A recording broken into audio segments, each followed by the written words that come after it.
Welcome to today's episode of Strategy Simplified. In this episode, you'll hear my conversation with Caroline Dudley and Rizzalyn Burke. Caroline is a managing director at Accenture and leads North American recruiting for the firm. Rizzalyn is a recruiting manager, specifically recruiting advanced degree and MBA candidates.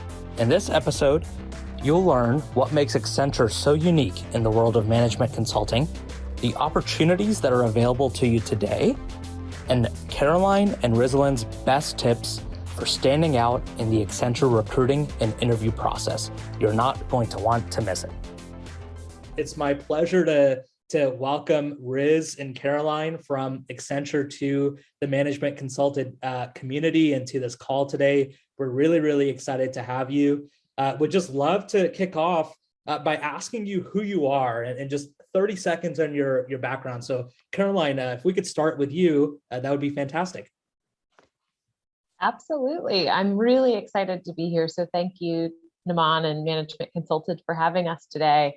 What a great way to kick off Thanksgiving week in the US, to spend it with each of you. So a little bit of my background, I come from the consulting background, been at Accenture actually now 21 years.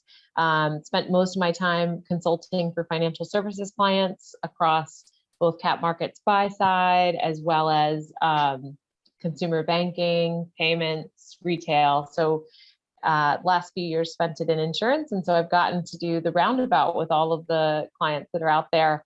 And the past 2 years have really been one of the most exciting times of my life because I was able to make a shift and really help Accenture think about how we hire talent. There's not one bigger topic on the minds of each of our client CEOs of what are we going to do in this new world with talent, both attraction, retention, advancement, but also doing it in a way that matches our purpose. So I'm really excited for that. On a personal note, what I've liked is that I've been with Accenture through many different times in my life. I have 4 children.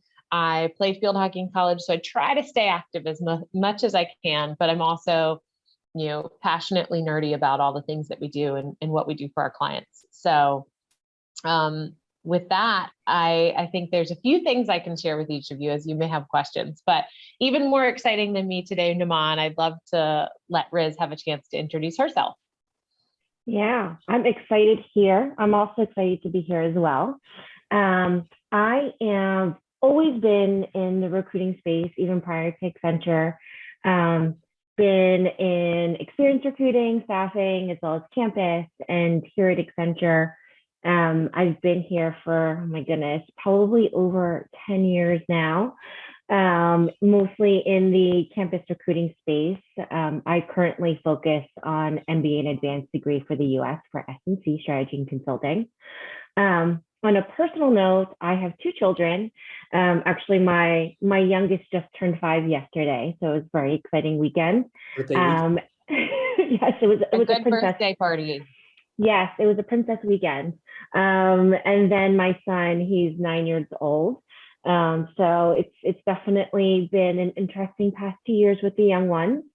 And in terms of, I'm not as active as you, Caroline, but I do enjoy myself a good reality TV shows when I want to decompress and escape for a little bit. So I love anything Bravo. Love the challenge on the MTV. I don't know if I should be saying that out loud, but it's a guilty pleasure of mine that I'm not so guilty about. So, but happy to answer any questions around MBA and recruiting. Japheth is our resident reality TV connoisseur, so you all will have to connect on that afterward. Well, Caroline, Riz, thanks again so much for joining us today. Caroline, if I could just follow up on something that you mentioned in your intro, you talked about how you've been helping Accenture kind of rethink about its talent strategy and recruitment and retention and training and all of that goes into attracting and retaining high quality talent. Can you just talk to us at a high level of just what Accenture is doing to stay competitive in this marketplace and the changes that you've implemented over the last 2 years? Yeah, absolutely. So one of the biggest ways that we can do this is by me putting myself into your shoes. what are you here as you're thinking about companies? It's not just a job these days. I think if there's anything the past year and a half has proven to us, it's about much more than just where are you getting your paycheck from. It's about the values you have. It's about making sure that the people that you're working with are worthy of trusting your career in. It's about also, most importantly, too, making sure you're going to make the impact that you want. And so when we think about a lot of the recruiting that's been done in historical times, I think about it as, more of a one-sided track, right? Like, are you the right person? Do you have the right skills to work with us? And I think what I've really tried to bring into the process, but what we're seeing, and Riz, I'll be interested in your opinion too, is, if we are thinking about this as a long-term option for people, which we want people to grow and advance here. We really need to make sure that that hiring process that each of you are going to go through isn't transactional, right? It should be about making sure that you've really had a chance to make sure that what we do as at Accenture is something not only that you can do, but that excites you and that really engages you. Because what we find with people as our product, and many of you have had so many discussions, I'm sure, with other professional services companies, what we work together with our clients, our people, is the most important thing, hands down. And so making sure that we're bringing people in who are excited about the work we do. And we may have some time to talk a little bit about this later, but last year we rolled out a new brand purpose for us, and it's to deliver on the promise of technology, but also human ingenuity. And we, as we think about the world now, all the Fortune 500 companies, which are our clients, are really thinking about how do they accomplish that. So for us, we wanted to make sure that we are bringing in people who not only know what we're doing, but are excited about that kind of work, really gel with the people and feel like they can make an impact in different ways, and also have a chance to learn, grow, advance. And we absolutely, as a company, hold ourselves to that. Julie, our CEO, has brought out this past year Tech Quotient, which is making sure that every employee that we have gets to both see and get excited about the things that we can do together with our clients to help. And I love as well, from a purpose perspective, this isn't just our clients. This is helping the broader community. This is helping sustainability. This is helping, ensure that opportunity is equally distributed. And so that has so many faces and lenses and things that hit each of you in different ways. And so being able to make that experience capture that and provide you that transparency before you make this huge life-changing decision, that's really been the heart of what we've been doing from an experience perspective. Caroline, that sounds like a holistic talent strategy that we haven't always seen in the industry, but a change for the better, I would argue, and I'm sure that you would agree with that. I think so. I mean, I always think about, as I talk to different people, what is it that would make something interesting and appealing to you? And, why we're at this place of privilege right now, right? Where we can open the doors of opportunity, and we can, create something that's going to be more rewarding for all of us in the long term. So I think we have a real responsibility to step up and use all the tools that are at our disposal and all the human ingenuity that we have too, from all the voices. So it's been fascinating, a really interesting time to be working for a company like Accenture, but also be so focused on how we build our talent. So if I was a candidate listening to you, I think if Accenture wasn't on my shortlist, it would have just made my shortlist.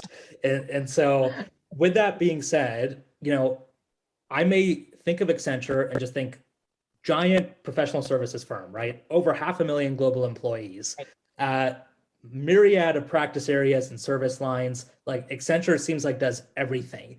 Like if you could give us a brand statement to encapsulate like who Accenture is, the value proposition for candidates, what you all do, what would that be?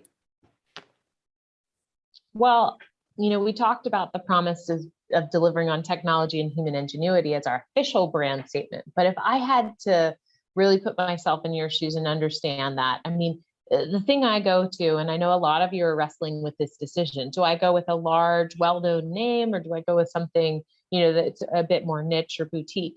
And what I want to do is I want to highlight a little bit of transparency of what you get when you come into a company like Accenture. So what we're known for, we are known for being able to deliver an end-to-end experience to help our clients. So there are many consulting or strategy shops that may do one or a couple pieces of that end-to-end. And where we're differentiated is we're able to bring, the front strategy work, the transformative consulting work and implementation, really the technology to both, bring in the right ecosystem partners, think through things that may make sense to enable that change, and then run the organization as well. And on top of that, over the past 10 years, we've really catapulted to be the #1 digital agency through our interactive practice.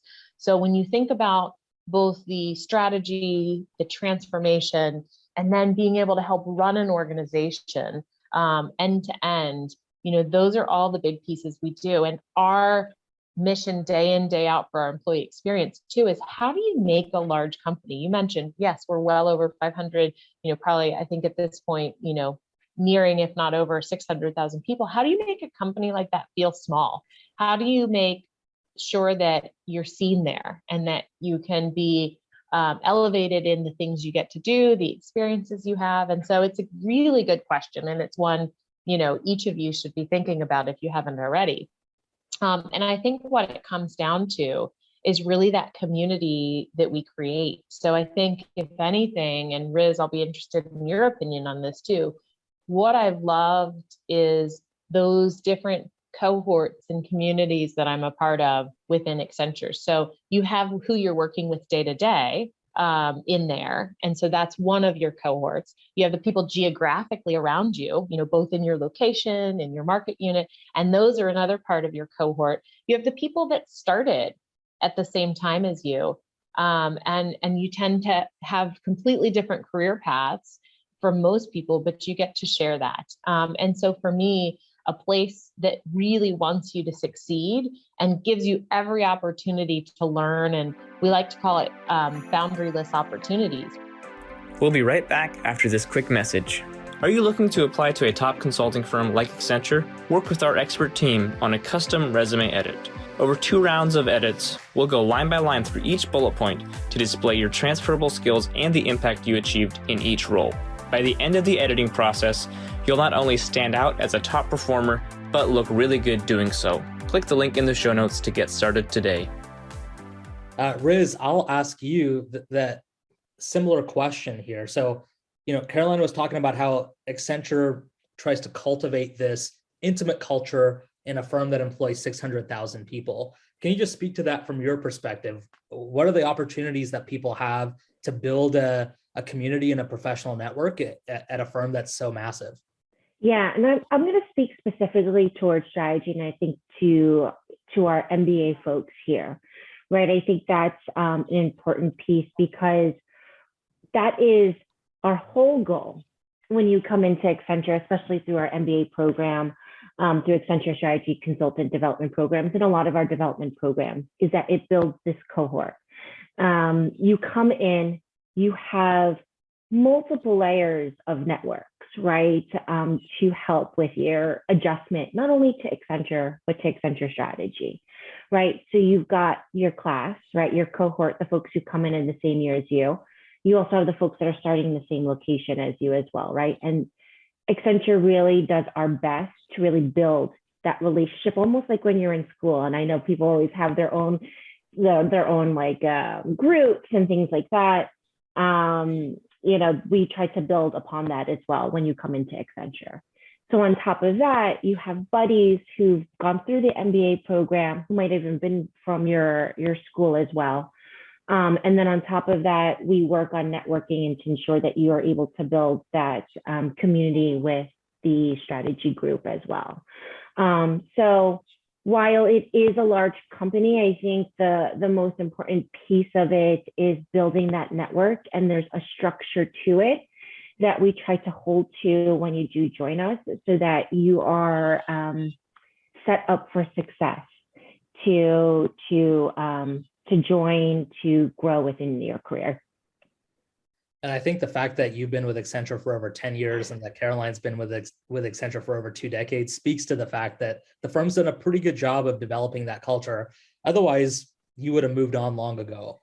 So. Very true. Very true. I will admit this, especially earlier on in my career. I probably stayed in my roles probably 2-3 years, maybe at most. I think, there was something new that I always wanted to do. And surprisingly enough, with Accenture here, it's kept me challenged and interested, and there's always something new every year. And it really has me staying.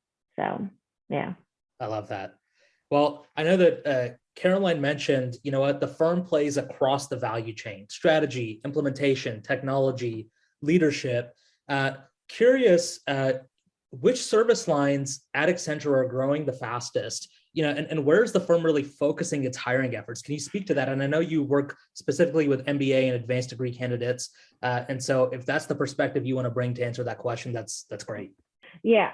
So I think what she was going to say, we see a lot of top skills, especially within data analytics, applied intelligence. We see a lot of growth in our tech areas, but we are seeing a lot of growth across the board.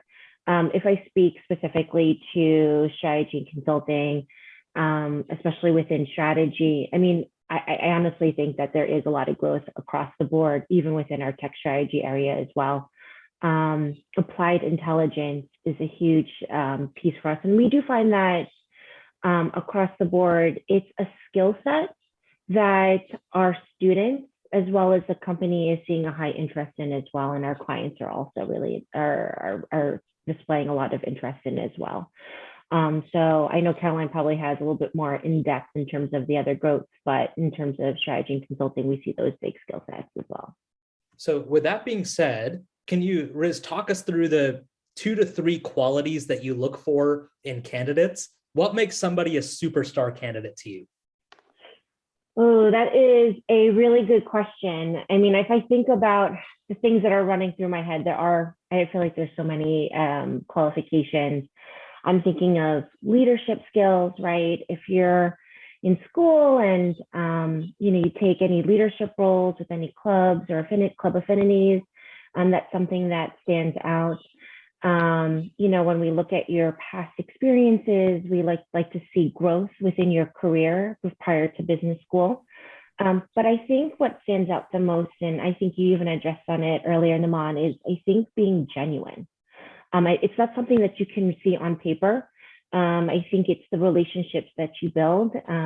Almost talking about what Caroline was saying, every time I think about the recruiting process, I think it's almost like dating, and really trying to find out what the right match is for you. And I think it goes both ways. And so I think from a top candidate standpoint, it's really seeing, bringing your true self, being genuine, and really expressing what you want and being able to understand what we have to offer for you as well.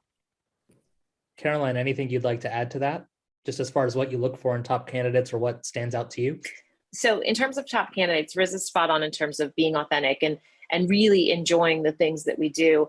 I think being hungry to learn. We know that what we're using right now with our clients is going to rapidly evolve, as we've seen over the next 6, 12 months, et cetera. And so I think for us, as we look for candidates, it's not only, the comfort you have in both the skills and the type of work we have today, but it's really looking at that hunger to continue learning, and be someone who, we would want to put with our clients to help guide them. So I think, those are all big things that we can do. We see you as an ambassador of our brand every time that you're out there. We want to make sure that you're bringing that same level of purpose, to what we're doing, both with our clients, with the community, with our corporate citizenship partners. And so we'll be looking for all of those things. Caroline, can you speak to opportunities for folks that maybe don't fall into the traditional MBA or advanced degree candidate bucket? Yeah. Does Accenture have a place for them? Absolutely. So I know we've got a wide range of folks on today. And as we think about the end-to-end work that we do, while yes, those with a traditional MBA degree, we have multiple opportunities, whether it be strategy or within one of our industries, et cetera.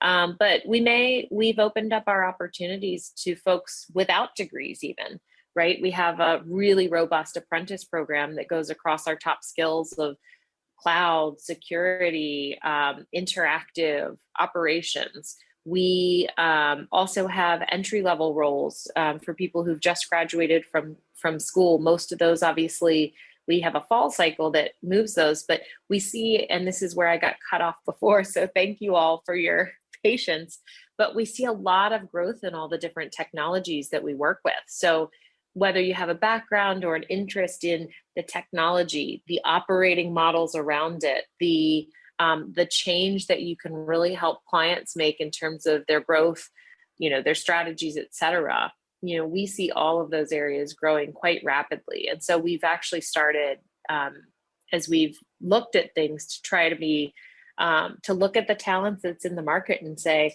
hey, you might be a fit for 10 of our roles. Let's have a conversation and see, which one makes most sense for you as the person. So I know sometimes that's hard to do at scale at crazy times, but that's our aspiration, is to really think about each of you for what you can bring, not just what you've done and what's on paper. That's amazing. And Riz, does that process look the same for candidates regardless of background? Can they expect that same treatment no matter where they're coming from? Absolutely. I think what's important when we go to campus is we actually look for a really diverse background. There isn't one cookie cutter resume that we look at. And I think it's important to understand, especially when we're looking at MBA students, is most importantly, we do understand that a lot of students want to pivot their careers. And I think for us, that's really important. And we place a larger importance on their passion versus what they've done beforehand, because that's what's going to have them grow with the company, and that sustainable longevity with us. Can you talk a little bit about the timeline? So moving more from kind of, strategy and who is Accenture, how does the process work, to more brass tacks. We're kind of in the midst of, MBA internship recruiting season right now. Is there a timeline that those folks need to be aware of if they're considering applying for roles at Accenture? Yeah, so if I think about where we are right now, internships, recruiting efforts, of course, I feel like start earlier and earlier every year.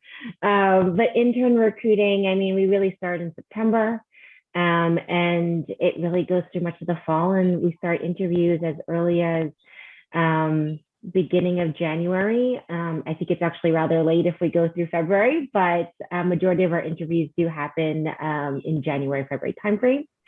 And then when we're looking at full-time recruiting efforts, again, it starts early and earlier every year. But majority of it does start to happen around August timeframe, and then the interviews typically start beginning around mid-September through beginning of October. So when you say interviews, what do you mean by that? Like, are there 4 interviews per round? Is there a digital assessment? Like, what does the process look like? There's about 15 interviews. We put you through a button. No, just kidding. No, it's 2. I think it's very typical. We have 2 interviews. First round is 2 sets of interviews. One is a case, one is a behavioral. And then final round is another case, and then you meet with a managing director. Caroline, can you talk to me a little bit about that interaction with the managing director? Yeah, in that conversation, I would think that you're looking for kind of a comfort in the conversation and ease interacting with someone, because you're mimicking the interaction that's going to happen with a client. Am I right about that? What are you looking for in that interaction? I think meeting with the managing director can be a little bit intimidating for some people. So you're right on, Naman. I think we look for people who are not only able to be in those situations where maybe they don't know everything that's coming at them in a meeting, but they're excited about the concept of it, and they bring their best, even if they don't know all the answers or all the questions that are going to be asked. And part of why that's important is not to make it so that each of you have to spend 6 months doing case interview prep or, prep for interviewing, but we want to really see if you actually like this type of thing, right? Because what you're doing with that managing director at the end and having a discussion is exactly the job. And so if this is the type of thing that you don't like, that you don't like, the unknown, you don't like, being able to have a conversation when you may not know all the facts, it might be that this part of consulting isn't the area that will actually get you, most excited and fulfill your purpose. So I think that's a big piece of it, is really genuinely ask yourself if you like that side of things. And I see a couple of folks also who are asking questions about interviews and skills and time off, in the resume. And we are looking at a number of different skills that are on there. I know one person mentioned time off to be a caretaker. And we do have a number of partnerships where we take people who've had gaps in their career for one reason or another and consider them and make sure they're up there. There's been a lot of effort in our recruiting too, to make sure that we're lifting all candidates by providing access to skills that might be valuable for them in these jobs. And the interview process that Riz outlined is great for our MBAs and advanced degrees. Other roles, you may have a digital assessment. As we think especially about entry level or apprentice, there's an aspect where you actually get to simulate the job before you go into interviews to see if you do like it. And that helps us inform us of some of the strengths you bring to the table, some of those skills.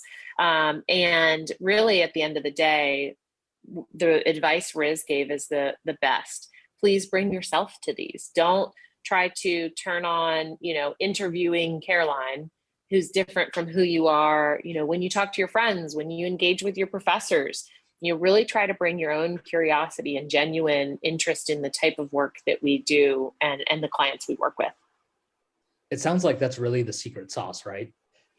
Be yourself, actually act like you're having fun solving business problems and having business conversations, because if you're not going to enjoy it in the interview setting, you're certainly not going to enjoy the job.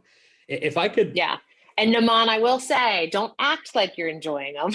Actually enjoy but really bring yourself. That's right. That's You're right. I hope you're going to enjoy it.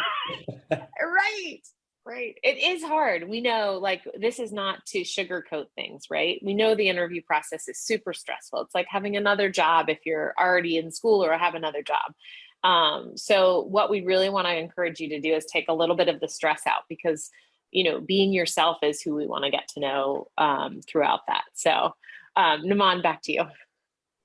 Thanks.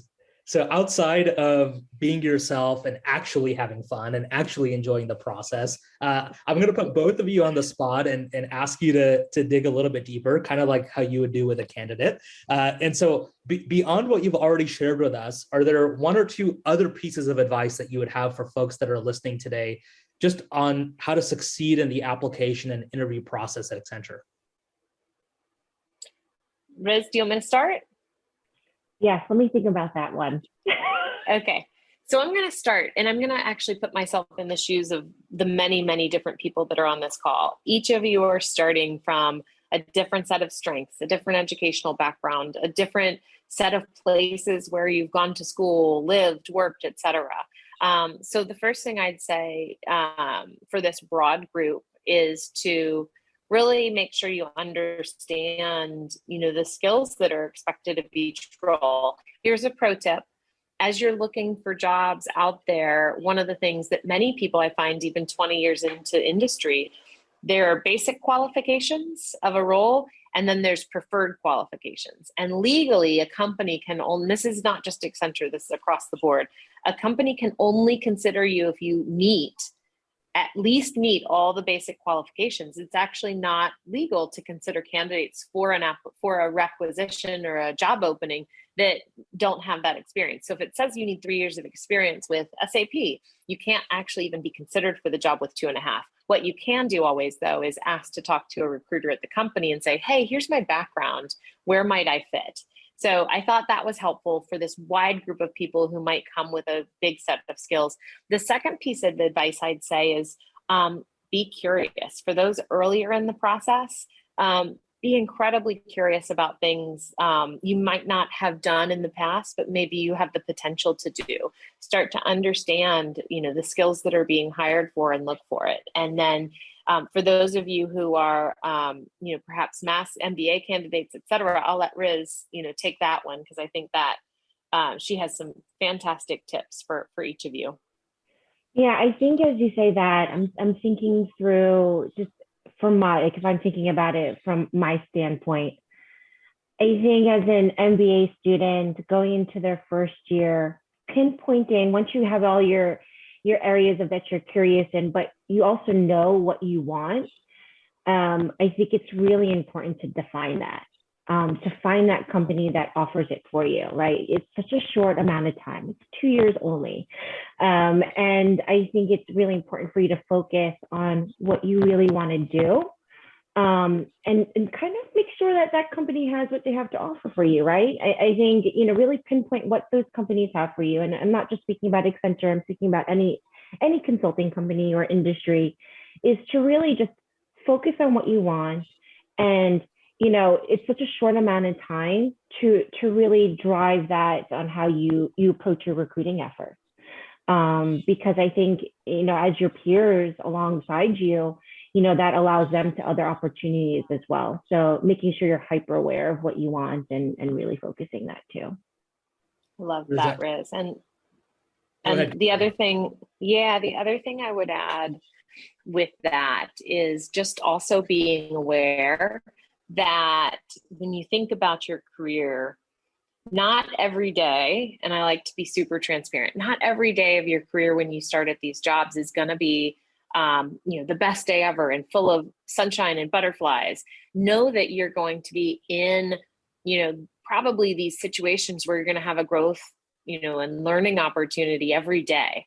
And so my advice to you is really think about, which company, even through the times that aren't great, you see yourself being a part of, because I think that is, if anything from the past couple of years, that's been incredibly important, is making sure as you go through it that you truly can be, held up, but also made better by the people and the company that you're around.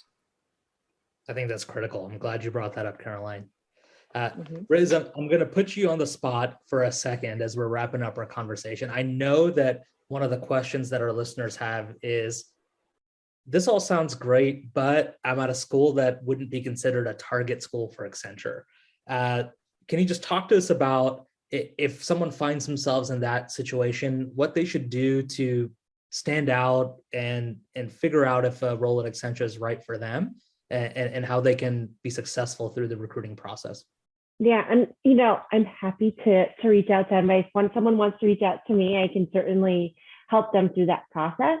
But other than that, we are part of other partnerships as well. So we want to also consider those as well. Those aren't limited to any schools like Jumpstart, Forte, Consortium. We also attend a lot of conferences. But again, if there is a conversation that you're a part of, if you're a part of these conversations right now and you have Caroline and myself, you have a name, you can reach out to us and say, hey, I just heard your video, or I listened to your podcast on Magic Consulted and really just intrigued my interest. I kind of want to talk to you about my background. I think that's another way for you to get through, right? Is just being part of these organizations, being part of these calls, and being able to make that initial contact is always the first step. So whether you're a part of a visiting school or not, there's always a way, as long as you have a name. I think you can always make that contact. I love that. We have a myriad of free resources to help you all do that, so that when you reach out to Riz or to Caroline, it's a message that they'll actually want to respond to. So I recommend going through and just brushing up on some of those networking best practices before you do that. Well, before we end today and open up our conversation for the Q&A portion, we love to just get to know you at a little bit more of a personal level. So we've got a few fun questions for both of you before we end today. And Caroline, I did a little bit of internet sleuthing and figured out that you were based in Charlotte, which is where my wife's family is. So I spend a lot of time in Charlotte. And so I had to ask you your favorite Charlotte brewery or restaurant recommendation so that I have a place to go next time I'm in town. Well, you'll have to call me next time you're in town and we will meet you out there. What I love is the brewery scene in Charlotte, all the young professionals and now their families, right, are all coming out. And so the breweries are just a great meeting place. Again, another point of community for people in Charlotte. So for those of you considering Charlotte, huge plug for the city here. Town Brewing Company. It is just a few less than a mile away from the Carolina Panthers Stadium. And it is a great group of people who own it. They do a lot of things, even when we think about the community and lifting it. They've done events for diverse brewers, right? How can they build that within the community? And so I love supporting not only a place where we can gather as a community, but also, again, hold some of the same values that we do. So Town Brewing Company, for anyone visiting Charlotte or in Charlotte. I love it. That's on my list. Thanks, Caroline. I will certainly let you know when I'm in town next. Riz, I always like asking folks this question, and Caroline, I'll throw this to you afterwards as well. But I'm just curious, is there one decision you made that changed the entire course of your career for the better? If you could look back and think of a turning point, what was that turning point, and what was the decision you made that kind of set you on the path that you're on now? There is actually one thing that really sticks out for me personally that really changed my career path. There was a point in my life, probably in my early 20s, where I was sort of wondering and just really reevaluating my life, my career, everything. Is recruiting the right area for me? Is this what I want to do? Am I happy here? And so I just took a step back and I kind of took a sabbatical, and I didn't get to take an MBA where most people who get their MBA get to travel a little bit, but I did it in more of my career and professional life. And I took a step back and I took a few months off. I reevaluated everything and realized that I don't want to live to work. I want to work to live. So with that, I took a 3 months off. Reconnected with my family, in the Philippines, and just traveled with family and friends, came back. And I think that new outlook on life just kind of changed everything. The way I look at things, I think what I put out in the world. And I'm not trying to boost Accenture here, but the role for Accenture, someone called me 3 weeks later when I came back. And I mean, honestly, I've been with the company for over 10 years now, and it was just a right decision. It worked out for me in every way, personally, professionally. I started Accenture before I was married, and I'm here at Accenture married with 2 kids. And I think with my work-life balance changing, throughout the years, it was a big game changer for me.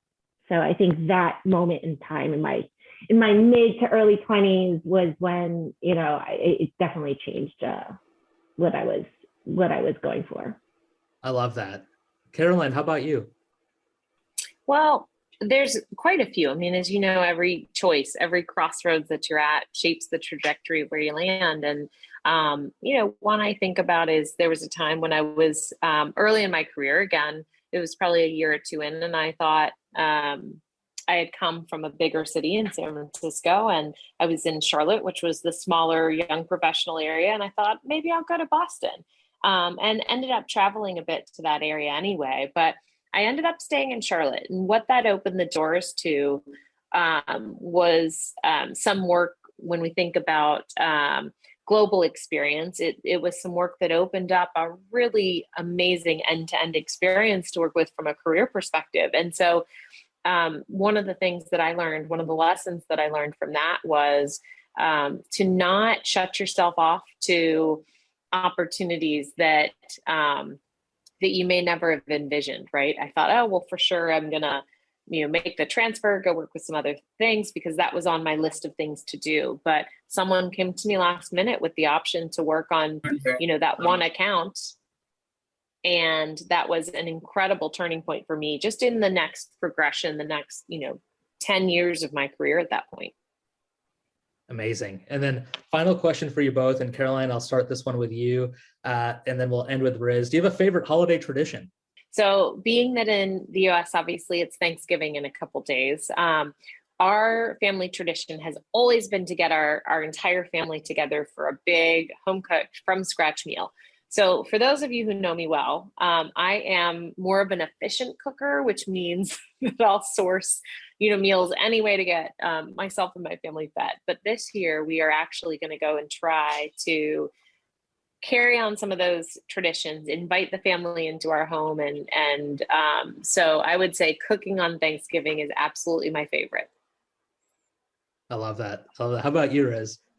All right. Well, of course, I love being with my family. That's number one. So that's what we always love to do every year. Christmas is always here. But something that we haven't been able to do because of COVID, but it is one of my favorite things, and people might find this really corny. But we used to host an ugly sweater party every year, and we did it before it became really popular. I would like to say that. And we would have prizes. Like our very first year that we had it, we had this tree that was too large for our apartment. So we cut the stump of it. The story of cutting the stump is in itself a tradition, but we cut the stump of it, and anyone who won that year would get the stump. So each year we would have to get the stump from everyone. And so there's everyone's name of the winners of the ugly sweater party was on there. And we would have competitions, just dance competitions. It was just, I don't know, it was something that was a great way to start off the holiday season. So ugly sweater parties was my thing. Amazing. That reminds me of a tradition we used to have at MC where the whole team would dress up as ridiculous as possible. The ugly Christmas sweaters, the antlers, the lights. Just go out in public and have dinner and drinks and just sit there and be a spectacle for the whole town. So it's fun. I can't wait to see pictures of all of you. That's we're definitely gonna have to swap some. Absolutely. So thank you, Caroline. Thank you, Riz, so much for joining us today, for sharing your honest insights into life at Accenture, and if the firm would be a good fit for folks in our community. Have a happy Thanksgiving, and look forward to doing this again soon. Yes, thank you. This was fun. Thanks for listening to today's episode of Strategy Simplified. To learn more about open roles at Accenture, click the link in the show notes that will take you directly to Accenture's careers page. Before you apply, make sure your resume and cover letter are top-notch. If they're not, work with our expert editing team today. You can learn more through the link in the show notes. We'll see you next time.